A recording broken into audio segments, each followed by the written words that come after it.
Welcome to another CMD tutorial. In this video, I'm going to show you how to run PowerShell script from CMD. All right. Say, for example, I'm going to show you a script right here using PowerShell. This script, computer name is equals to env colon computer name. This one right here should show your computer's name.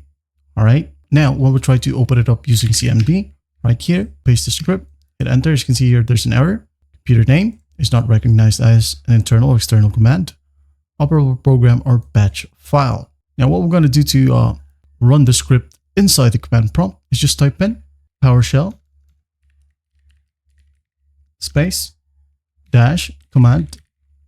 All right, now put quotes right here, double quotes. Now put the script right here, or the PowerShell script. All right, once done, just hit enter, and it should show the computer's name right here. Now, another way to open up a PowerShell right here inside our command prompt is just type in PowerShell. All right, hit enter. Now we are using PowerShell inside the command prompt. Now just go ahead and type in the script right here and hit enter, and you should be able to see your computer's name. That's basically how you do it. Well, I hope this video helps, and I'll see you in the next one.